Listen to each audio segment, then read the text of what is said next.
Today's world, we know we rely a lot on technology to manage day-to-day things, but when does it become a little too much? Well, maybe right now. Facebook is developing a new device that will let you feel messages through your skin. So I'm not sure if you all would be into this, but this is called transcutaneous language communication device or system. I don't know how it would work. Do you have a choice where you can be tickled? I mean, does it break it down, the type of message? It's family show here. A business message may go to your arm, but a... I love you. Woo! Yeah! Yes, I will be home at Leave it to the guy. That sounds like too much to me. Just in those words going on, I'm out. That just sounds like too much going on. Well, so it's actually a really interesting device. It's a prototype right now, and it's meant to go on the forearm. And what it does is it actually vibrates to transmit sounds. And so the idea for Facebook is that people are really addicted to their smartphones, are always walking around, they're looking at their phone, and it's interrupting normal human interaction. This is a more discreet way where you can actually learn through phonemes, which are these kind of sounds that are universal to languages. And through the vibrations, it can transmit these messages to you. So they've actually trained people in an hour and a half. People learned 100 words through this method in their research studies at MIT. Wow.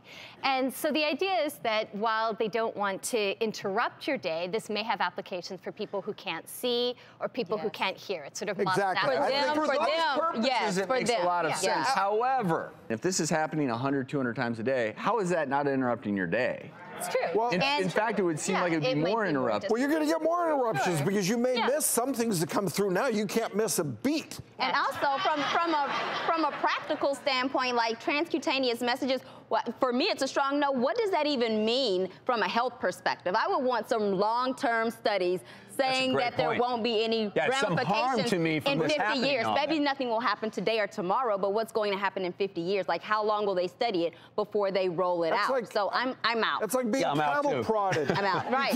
It's, you know, classical conditioning. Every time you get a thing, you're right. I mean, that can have long-term effects, good and bad, I guess. I think multitasking is gotten out of hand. It's just like multitask. Now do this, now do that. It's like before you know it, we're going to be juggling balls, driving. It's too much. It's like it's too much. And speaking, but I agree with the hearing impaired. My new Tesla with automatic drive. Yeah, here we go. I can juggle balls. Stay away from it on the freeway. But I think there is something to be appreciated about this technology, especially for people with disabilities. Yes. And also, I think that communication has evolved so rapidly and so much in such a short period of time that there may be some applications of this just going forward. Or you could argue communication has devolved. In fact, face-to-face communication, a lot of people are now uncomfortable with it because you spend so little time doing it. My concern with this for people who are, you know, who do not have a disability is that you could be having an intimate moment with your loved one. Or even and you get another ding. It's always going back to this.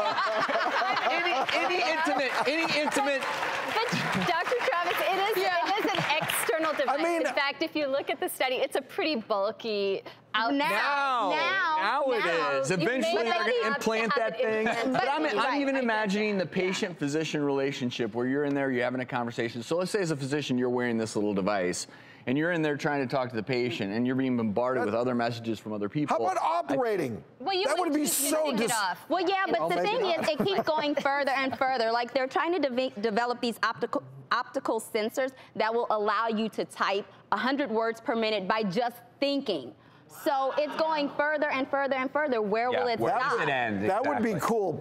Because my thumbs get in the way. Well, think about it. But then if they can do that, then potentially they can develop something where somebody else can get your thoughts. Think about if I could know all the things going through your mind, Dr. Ordon, would we really be friends?